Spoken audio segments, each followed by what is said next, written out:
ओम नमो भगवते वासुदेवाय।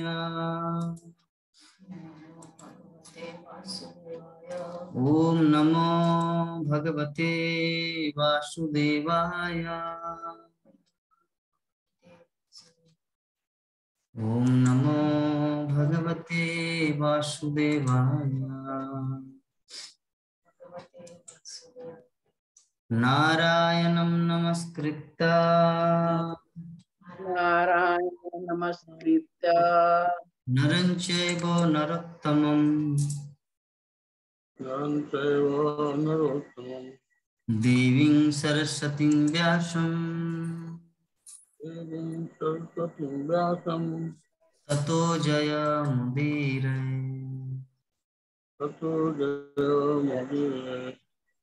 नष्टप्रायेषु अभद्रेषु नष्टप्रायेषु भद्रेषु नित्यं भागवत सेवया नित्यं भागवत सेवया भगवती उत्तम श्लोके भगवते उत्तम श्लोके भवति। भक्ति भवति नैष्ठिकी। हरे कृष्णा। तो उपस्थित सभी भक्तों को मेरा हार्दिक अभिनंदन। हमारे श्री चैतन्य चरितामृत की क्लास में हम लोग आज और कल 2 दिन चैतन्य महाप्रभु के बारे में थोड़ा श्रवण करेंगे, फिर उसके बाद कंटिन्यू करेंगे हमारा श्रीमद् भागवतम की कक्षा। लेकिन कल हमारे एक माता जी है दिल्ली से, वृंदावन से, तो एक्चुअली परिक्रमा नहीं कर पाए थे, तो उनका प्रभु जी भी आ रहे हैं, तो इसीलिए बोल रहे थे कि प्रभु जी हमारा तो गाड़ी है, आप थोड़ा सा आप भी और लक्ष्मी माता जी भी एक साथ थोड़ा जगह जगह को घुमा देंगे तो अच्छा होगा। तो इसी कारण शायद हम लोग कल थोड़ा परिक्रमा के लिए निकलेंगे। तो जो भी हम लोग आज की कथा को शुरू करेंगे उससे पहले कल जो कुछ थोड़ा बहुत हम लोग पाठ किए थे चैतन्य चरितामृत, चैतन्य महाप्रभु की लीला, सर्वप्रथम हमारे प्राणमोहन प्रभु जी थोड़ा बताने की कृपा करें। प्रभु जी क्या क्या पॉइंट लिखे हैं, स्मरण में है?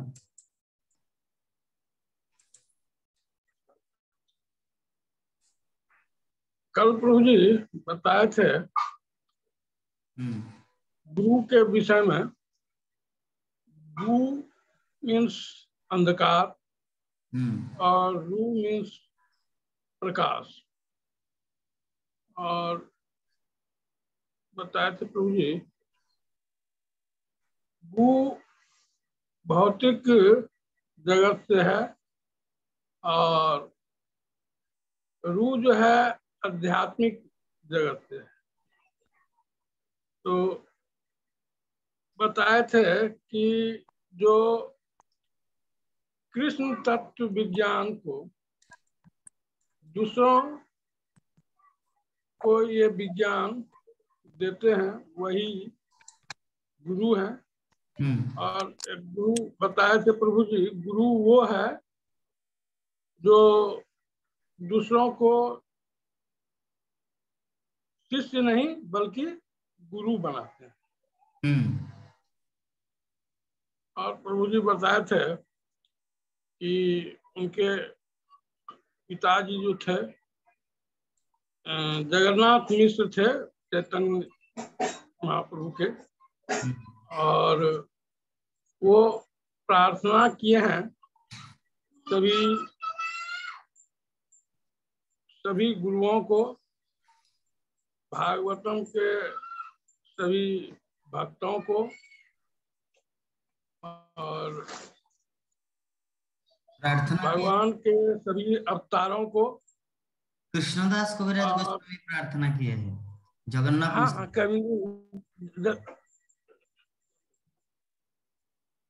हाँ कविराज, ठीक कविराज जी, कृष्णदास कविराज ना, कृष्णदास कविराज जो है प्रार्थना किए थे भगवान का।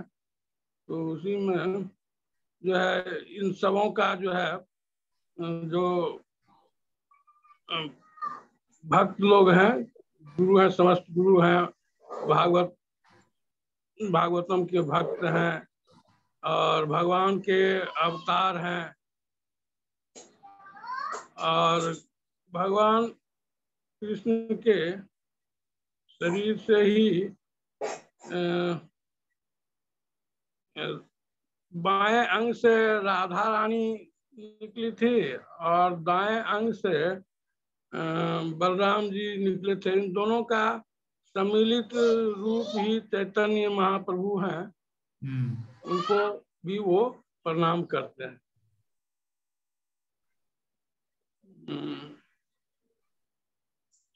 भगवान क्यों अवतरित होते हैं? भगवान इसलिए अवतरित होते हैं क्योंकि वो पापियों का नाश करने आते हैं, धर्म की स्थापना करने आते हैं।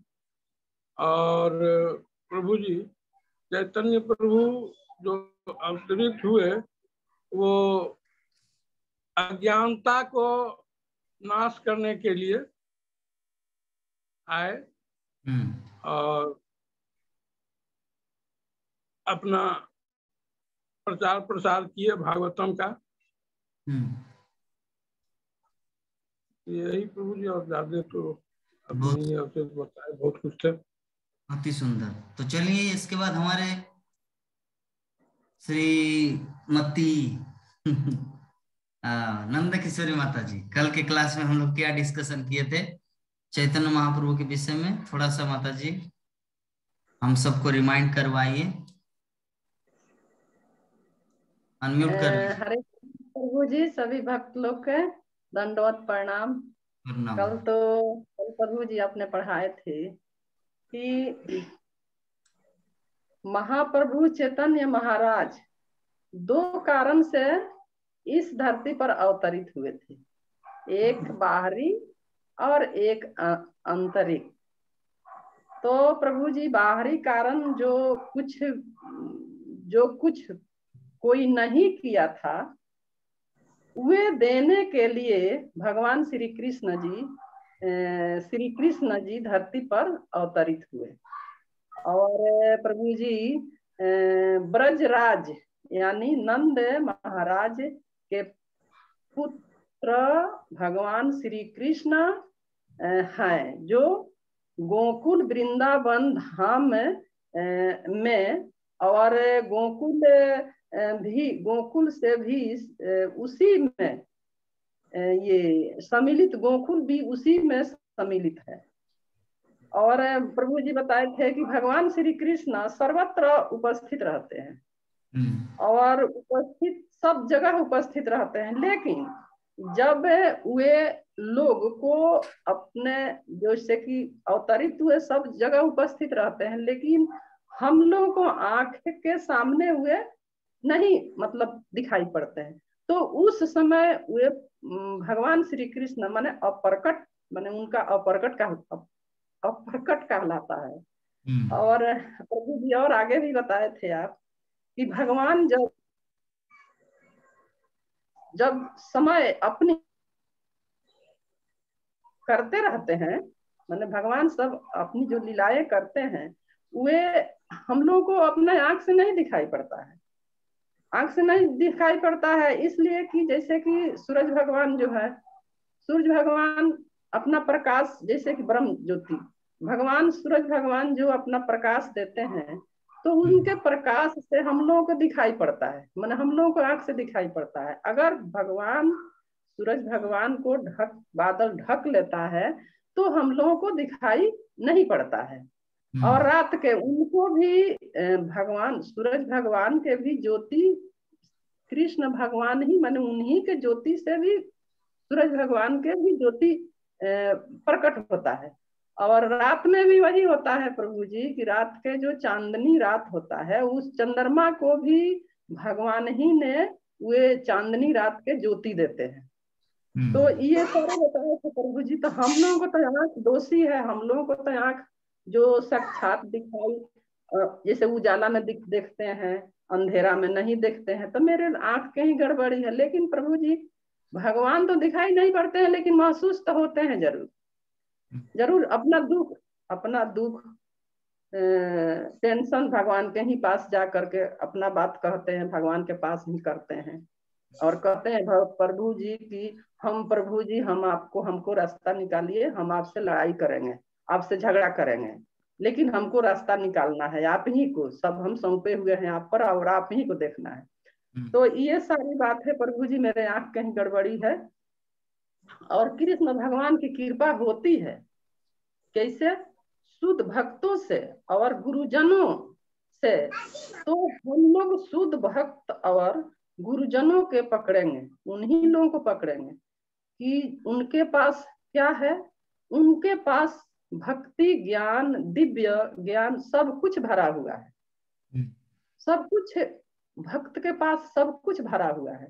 इसलिए हम अपना उनसे जब तक ले हम ज्ञान नहीं लेंगे, उनको जब तक हम पकड़ेंगे नहीं, ज्ञान नहीं लेंगे, तब तक हमको दिव्य ज्ञान या शुद्ध भक्त हम नहीं बन सकते हैं। और प्रभु जी एक और अब बताए थे कि थोड़ा सा रोज भगवत क्लास में हम लोग मतलब रोज जूम में ज्वाइन करते हैं। किस लिए? भगवान हम लोगों को मतलब जूम में ज्वाइन करते हैं सीखने श्रवण करने के लिए, भगवान को लीला ग्रहण करने के लिए। सुनेंगे तो हमको अंदर से भगवान की लीलाएं सुनेंगे तो हमको अंदर से भगवान के विषय में उत्सुकता होगा कि भगवान के विषय में हम क्या जाने, सब कुछ जाने, जो भगवान के हम भगवान से प्रेम करें। और जब जब सुनते हैं तब तक जब जब भगवान के कितना बार सब कोई सुनाता है, चाहे टीवी में भी कितना आता है, लेकिन प्रभु जी ये जो भगवान के लीला है सो कभी मतलब लगता नहीं है कि हम ये पुराना है। जितना बार सुनते हैं उतना बार भी नए नए ताजे ताजे लगता है। तो ये है प्रभु जी। और युग की बात भी बोले थे प्रभु जी कि युग के विषय में ब्रह्मा के एक दिन भगवान अपना दिव्य लीला के प्रकट करते हैं। मतलब सत्य त्रेता द्वापर कली, ये 4 युग मिला के एक दिव्य युग होता है। तो भगवान के लिए लीला प्रकट उस दिन करते हैं। और 71 युग को एक मनंतर होता है, माने मनंतर युग मानते हैं। तो जैसे भी आपने बताए थे कि 14 मनंतर ब्रह्मा के एक युग होते हैं। तो उसी एक युग में माने एक दिन में भगवान अपना एक दिन में भगवान अपना साज समाज लेकर के वे एक दिन अवतरित होते हैं प्रभु जी। और ये ही आप कल है बाहरी कारण प्रभु जी आपने बताए थे कि ये सब बाहरी कारण है। भगवान महाप्रभु चैतन्य महाराज को अवतरित होने का ये उनका बाहरी है।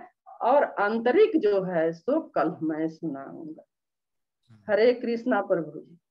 आंतरिक आप कल सुनाएंगे या आज मैं सुनाऊंगा? आज के प्रभु जी कल बोले थे कि कल बताएंगे। आज आप फीडबैक या ओवरव्यू अगर ऐसे ही एजिटीज दे देंगे तब तो भक्तगण समझ नहीं पा रहा। अरे बाबा, तो आजकल क्या नंद किशोरी माता जी क्लास दे रहे हैं क्या? नहीं प्रभु जी, वे हम इसीलिए पूछे ना प्रभु जी की यूट्यूब में प्रभु जी आप भेजेंगे ना, तो जितना भेजे थे उतना 2 बार 3 बार सुने, कहीं कहीं पॉइंट भी नोट किए। तो एक बार कल बात सुनने से नहीं समझ में आता, 2 बार 3 बार सुनते हैं, फिर कुछ लिखते हैं, फिर कुछ सुनते हैं। तो इसीलिए तो प्रभु जी आप चले गए थे तो समय कटना बहुत मुश्किल हो गया था। मतलब समय नहीं बीतता था, ग्रंथ तो पढ़ते थे लेकिन समय नहीं बीतता था। और ये जो चलता है क्लास, जूम क्लास चलता है, इसमें समय का पता नहीं चलता है, उसी में लगे रहते हैं। यही तो है। बहुत सुंदर। बहुत मन भटक रहा था। आप ये जूम क्लास जो ये हो गया था सो एक दिन फोन करके बोलबो किए आपसे। बहुत मतलब बहुत ये हो जाता था कि समय नहीं कटता था। खैर, आप सभी भक्तों को धन्यवाद जो आप लोग इतना क्लास के लिए आतुर रहते हैं। अन्यथा इस संसार में कोई किसी को सुनना नहीं चाहता, सभी दूसरों को सुनाना चाहते हैं, लेकिन आप लोगों की विनम्रता को मेरा प्रणाम।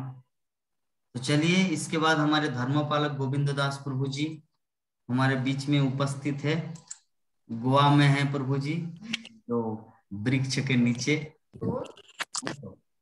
हरे कृष्णा प्रभु जी, दंडवत प्रणाम प्रभु जी। हरे कृष्णा। आप कहाँ पर है प्रभु जी? हरी प्रभु जी पंचतत्व मंदिर के ठीक सामने पार्क में। तो आप क्या मंदिर मायापुर में ही है? या प्रभु जी मायापुर में। तो मायापुर में है तो मुझे फोन क्यों नहीं किया? मैं प्रसादम वृंदावन धाम से लाया हूँ। मैं सोचा कि आप उस दिन ट्रेन, कल जब क्लास ज्वाइन की ऐसा लग रहा था आप ट्रेन में थे, वैसा मुझे फील हुआ। कल महाराज के साथ में थे, विजय भागवत महाराज के साथ में। शांतिपुर से आ रहे थे उस समय। ठीक है, तो कल के क्लास में कुछ पॉइंट है आपके पास बोलने का? प्रभु जी कल का क्लास भी बस 2 मिनट सुनना था मुश्किल से, और मैं यूट्यूब में आया तो वो चेक भी नहीं किया था। अच्छा, तो कोई बात नहीं। हमारे प्राण मोहन प्रभु जी और नंद किशोरी माता जी बता दिए कल के हमारे क्लास में क्या डिस्कशन हुआ था। तो अभी हम लोग चलिए शुरू करते हैं आज का जो हमारा श्लोक है। कल हम लोग महाप्रभु के बाहरी कारण के बारे में श्रवण किए थे। आज महाप्रभु के आंतरिक कारण के बारे में श्रवण करेंगे कि महाप्रभु इस धराधाम में क्यों आए। कल तो उस विषय में हम लोग चर्चा किए, आज डिस्कस करेंगे। 2 कारण है महाप्रभु का इस जगत में आने का, एक है बाहरी, एक है आंतरिक। तो आंतरिक कारण जो श्लोक है हम लोग अभी चलिए रीड करते हैं एक साथ। सभी स्क्रीन की तरफ ध्यान दें।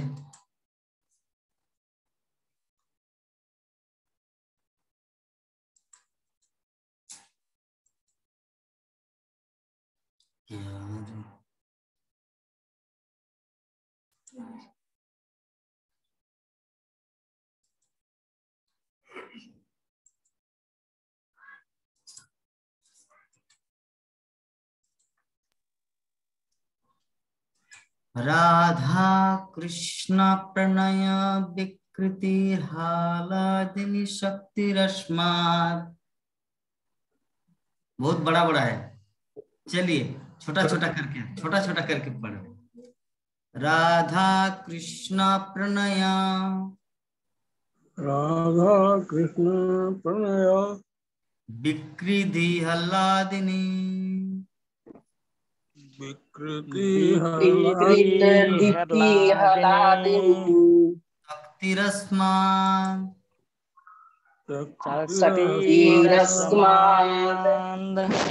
एकात्मनामापि भुवि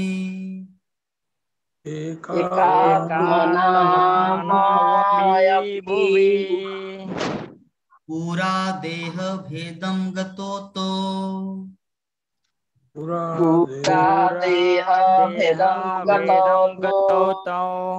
चैतन्यखं प्रकटम्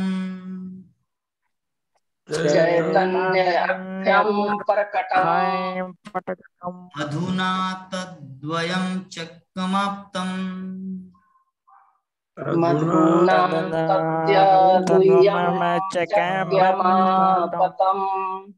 राधा भावदुति सुबलितम्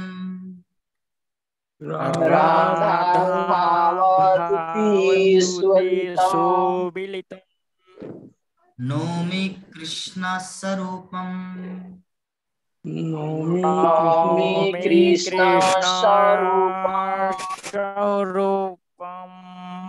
राधा कृष्ण प्रणय विकृति हलाधिनी शक्तिरस्मात् राधा कृष्ण प्रया विकृति आह्लादिनी शक्ति सस्माद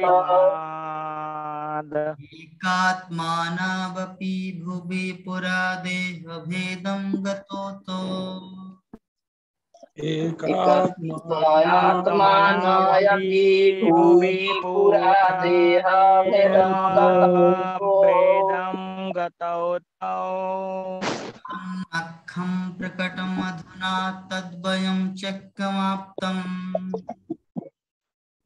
चैतन्यखयं प्रकट्यमधुना तद्वयं चक्रमापतम् राधा भावद्युति सुकलितं नौमि कृष्णस्वरूपम् राधा भावद्युति सुकलितं नौमि कृष्णस्वरूपम्। हरे कृष्ण। देखिए तो ट्राई कीजिए। हरे कृष्ण। अच्छा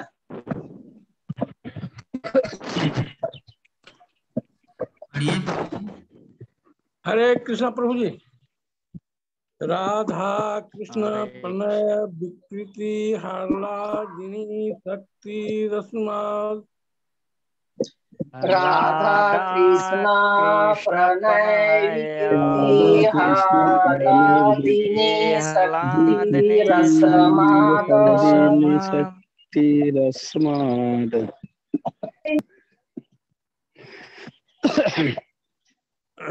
एकात्मनावपि भुवि पुरा देह भेदं गतौतो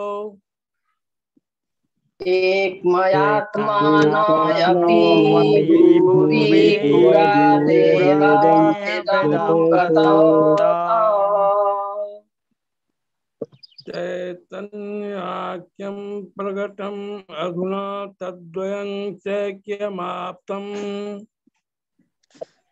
चैतन्याख्यं प्रकटमधुना तथ्यं द्वयं चैक्यमापतम्। राधा भावद्युति सुबलितं नौमि कृष्ण स्वरूपम् राधा भावद्युति सुबलितं नौमि कृष्ण स्वरूपम्। बहुत सुंदर पढ़े। हरे कृष्ण। हरे कृष्णा। हरे कृष्ण। प्रभु जी हम बाहर बैठा है मैदान में। राधा कृष्ण प्रणय विकीर्ति आह्लादिनी शक्ति रसमाद राधा कृष्ण प्रणय शक्ति रसमाद एको आत्मानयपि भुवि पुरा देहभेदं गतौतो एकात्मानोऽपि भुवि पुरा देहभेदं गतौतो चैतन्याख्यं प्रकटम् अधुना तथ्यद्वयं चक्यमापतम् चैतन्याख्यं प्रकटम् अधुना तदयं चैक्यमापतम् राधा भावद्युति स्वलितं नौमि कृष्ण स्वरूपम् राधा भावद्युति सुबिलितं नौमि कृष्ण स्वरूपम्। हरे कृष्ण। हरे कृष्ण माता जी। हरे कृष्ण माता जी। हरे कृष्ण प्रभु जी। पढ़िए। राधा कृष्ण प्रणय विकृति हार्दिनी शक्ति रसमाद राधा कृष्ण प्रणय विकृति आह्लादिनी शक्ति रसमाद एकात्मानावपि भुवि पुरा देहे वेदं गतो तो एकात्मानायपि भुवि पुरा देहभेदं गतो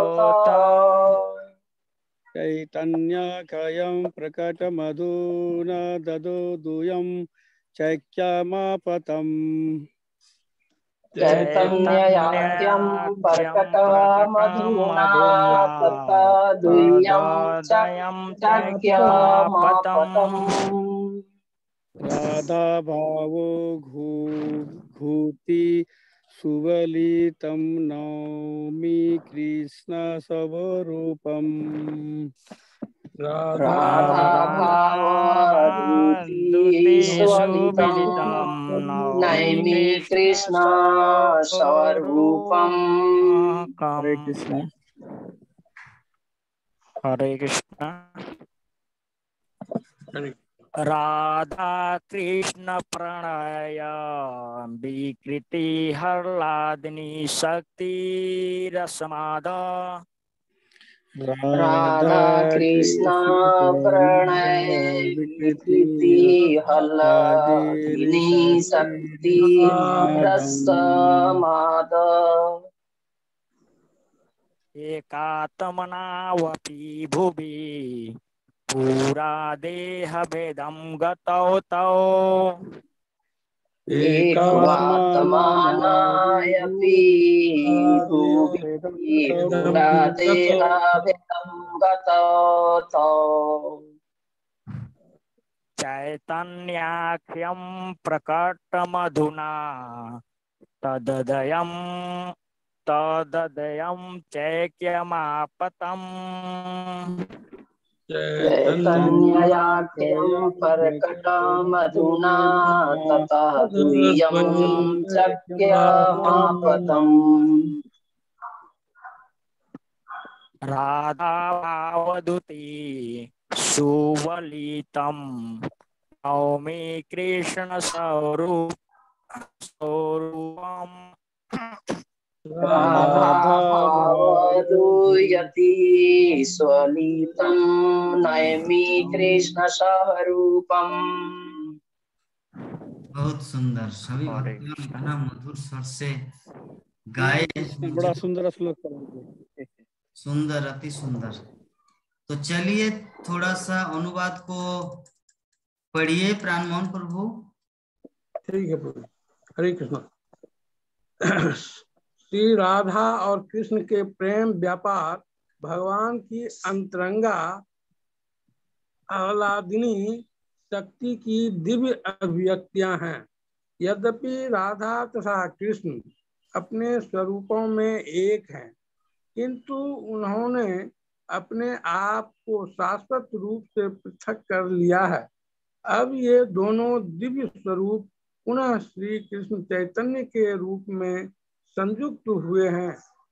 मैं आपको नमस्कार करता हूँ, क्योंकि वे स्वयं कृष्ण होकर भी श्रीमती राधा रानी के भाव तथा अंग कांति को लेकर प्रकट हुए हैं। तात्पर्य, यह श्लोक श्रील स्वरूप दामोदर गोस्वामी की डायरी से लिया गया है। श्री चैतन्य चरितामृत के प्रथम 14 श्लोकों में से 5वां श्लोक है। तो हम लोग कल डिस्कस किए थे कि चैतन्य चरितामृत कैसे लिखा गया। षड गोस्वामीगण डायरी से। तो 6 गोस्वामी जो आए इस संसार में, तो उन्होंने कृष्णदास कविराज गोस्वामी को बोला कि आप कृपा करके महाप्रभु की पूरी लीला को आप एक पुस्तक का रूप दान करें, क्योंकि किसी भी तत्व को समझने के लिए क्या जरूरत होता है? पुस्तक। हम लोग भगवान को कैसे समझेंगे? जब भागवत पढ़ेंगे। भगवान रामचंद्र को कैसे समझेंगे? जब रामायण पढ़ेंगे। भगवान विष्णु को कैसे समझेंगे? जब विष्णु पुराण पढ़ेंगे। इसी प्रकार भगवान के जितने सारे अवतार है, सबकी अलग अलग पुराण है। ब्रह्मवैवर्त पुराण, नृसिंह पुराण, वामन पुराण, मत्स्य पुराण, हरिवंश पुराण, अलग अलग पुराण है जिसमें भगवान के विभिन्न अवतारों की कथाएं सम्मिलित है। उसी प्रकार भगवान श्री चैतन्य महाप्रभु जो प्रकट हुए उनके लिए कौन सा पुराण है? उनके लिए पुराण है श्री चैतन्य चरित्र, जो कृष्णदास कविराज गोस्वामी का संकलन है। कैसे संकलित किया? स्वरूप दामोदर दास का डायरी और मुरारी गुप्त। हम एग्जाम्पल दिए थे कि जैसे प्राणमोहन प्रभु जी गए थे सीता कुंड गया, बोध गया, तो वहां पर कुछ कुछ पॉइंट वो लिख के आए, तो क्या रह गया? डायरी। उसी प्रकार महाप्रभु ने जो जो लीलाएं की इस संसार में, वो सब लीलाएं मतलब स्वरूप दामोदर गोस्वामी जो उनका पर्सनल सेक्रेटरी, व्यक्तिगत सचिव था, उन्होंने ये सब तत्वों को लिखा था कि महाप्रभु ने ये लीला किया, इसके बाद ये किया, उसके बाद ये किया। तो इस प्रकार धीरे धीरे धीरे करके पूरा डायरी, तो डायरी का रूपदान दिया श्रील कृष्णदास कविराज गोस्वामी। तो ये जो श्लोक हम लोग अभी कोट किए, ये जो श्लोक को पढ़े, तो जरा सोचिए, श्लोक को पाठ करके मुझे तो सच में पूरा शरीर मेरा गदगद हो गया। आप लोग विश्वास नहीं कर सकते, पता नहीं आप लोग क्या फील कर रहे हैं, लेकिन मुझे सच बता रहा हूं, मैं अपनी भावना व्यक्त कर रहा हूं कि ये जो श्लोक को मैं पाठ किया, मैं पूरा शरीर पैर से लेकर मस्तक तक मेरा रोमांचित हो गया। पता नहीं इसमें कितना कृष्ण प्रेम भरा हुआ है इस श्लोक में। अपना अपना फीलिंग थोड़ा बताइए, तो जब श्लोक को पाठ कर रहे तो कैसा लगा? नंदा किशोरी बहुत अच्छा लग रहा था प्रभु जी, इतना अच्छा लग रहा था, सही में हम लोग तो उतना समझ नहीं पाते हैं, लेकिन ये श्लोक जो चल रहा है ना, ये सुन के ही माने लग रहा है कि इसमें छुपा हुआ है। अभी जो हम लोग कृष्ण भगवान के लीला इसमें छुपा हुआ है, तो उतना तो जानकारी नहीं है, आप जब बताएंगे तभी हम लोग जानेंगे, लेकिन श्लोक पढ़ने से माने लग रहा है कि हाँ इसमें है, इसमें बहुत मतलब कुछ छुपा हुआ है, बस यही तो लगा। अब इसके विषय में आप बताएंगे तब आदमी समझेगा, जानेगा। तो वही चीज मतलब, हाँ प्राणमोहन प्रभु जी कुछ बोलेंगे? अच्छा, ठीक। अच्छा, धर्मपालक प्रभु जी आप किधर देख रहे हैं? स्वर्ग की ओर? प्रभु जी स्वर्ग की ओर नहीं देख रहा हूँ, मैं यहीं पे देख रहा हूँ। क्या? कैमरे के ऊपर देख रहा हूँ प्रभु। ओ इसीलिए आपका हेडफोन में आवाज क्लियर नहीं आ रहा है, धीरे धीरे आ रहा है। कैमरे के ऊपर देख रहा हूँ प्रभु। ओ कैमरे के ऊपर देख रहे, इसीलिए ऐसा लग रहा है कि आप स्वर्ग की ओर देख रहे हैं।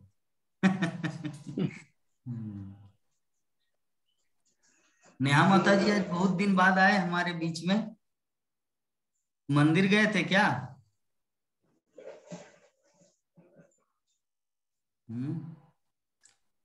पशुपतिनाथ का कृपा प्राप्त करने के लिए गए थे?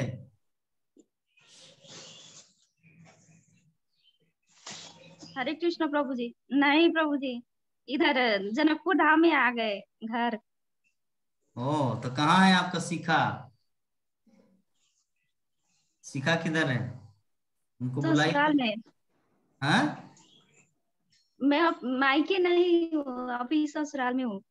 ओ बाबा रे, आपका 3 जगह है, ससुराल एक, माता पिता का घर एक, और हॉस्टल नहीं अपना काठमांडू में फ्लैट एक, 3। बहुत चलिए, और आपका लड्डू को बहुत दिन से हम लोग देखे नहीं, वो तो अभी नीचे है अभी दादा दादी के पास। अच्छा, बहुत सुंदर। आप तो इतना सारा फोटो भेजे थे, मेरा डिलीट हो गया, कुछ दिन कल डिलीट हुआ, मैं देख रहा था कितना सुंदर सुंदर उनका पिक्चर है। लड्डू सच में भगवान कृष्ण का सुंदर भक्त बनेगा। तो चलिए हम लोग शुरू करते हैं।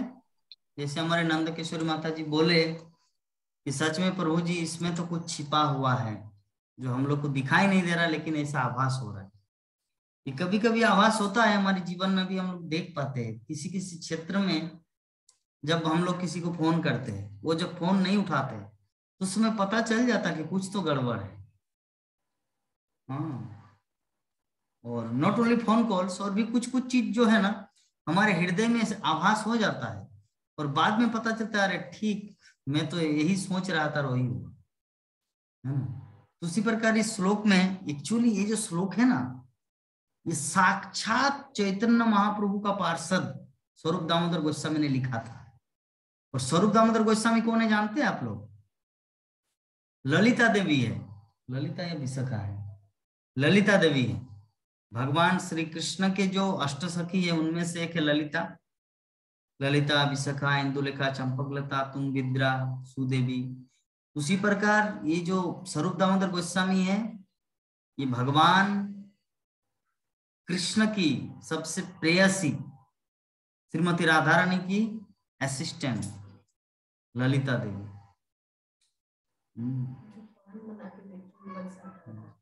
तो ललिता देवी ने भगवान श्री कृष्ण के लिखे। तो क्या लिखे हम लोग तो पढ़े एक बार। यहां पर लिखा है कि श्री राधा और कृष्ण के प्रेम व्यापार, भगवान की अंतरंगा हलादिनी शक्ति की दिव्य अभिव्यक्तियां। राधा और कृष्ण का प्रेम क्या है? भगवान की अंतरंगा हलादिनी शक्ति की दिव्य अभिव्यक्तियां। अभिव्यक्तियां का अर्थ होता है डिस्प्ले। हमारा प्रेम, गर्लफ्रेंड बॉयफ्रेंड, माता पिता का प्रेम, पति पत्नी का प्रेम, भाई बहन का प्रेम, ये सब क्या है? इसमें एक मेटेरियल लस्ट छुपा रहता है, भौतिक काम छुपा रहता है। काम का अर्थ सिर्फ सेक्स नहीं है, काम का अर्थ होता है कोई भौतिक इच्छा, कोई भी मेटेरियल डिजायर, कोई भी भौतिक इच्छा को काम कहा जाता है। तो ये जो पूरे भौतिक इच्छा का जो मूर्तिमान स्वरूप को कहा जाता है सेक्सुअल लाइफ, सेक्स लाइफ, इसको कहा जाता है। तो ये जो सेक्स लाइफ की पूर्णतः विरुद्ध है राधा कृष्ण का प्रेम। राधा कृष्ण का प्रेम में ऐसा कोई रिलेशनशिप नहीं है, क्योंकि कृष्ण से प्रकट हुए राधा रानी, कृष्ण के बाएं अंग से प्रकट हुआ राधा रानी, हम लोग को पता है। तो खुद की शरीर का एक अंश है। तो उसके साथ एक्चुअली देखिए आनंद मतलब क्या होता है। हम लोग आनंद की खोज करते हैं, क्यों? क्योंकि हमारे पास आनंद नहीं है। तो भगवान का नाम क्या है? ईश्वर परम कृष्ण सच्चिदानंद विग्रह। उसका शरीर क्या है? विग्रह क्या है उसका? सच्चिदानंद। और हमारा शरीर क्या है? दुखालयम अशाश्वतम। हमारा शरीर दुखों से पूर्ण है, हमारा घर दुखों से पूर्ण है, और वो भी अशाश्वतम है। और भगवान का शरीर पूर्णतया दिव्य है, ट्रांसेंडेंटल है, सत चित आनंदमय है। सत मतलब होता है सनातन, हमेशा के लिए। चित मतलब होता है पूर्ण ज्ञान, और आनंदमय का अर्थ होता है आनंद, सुख।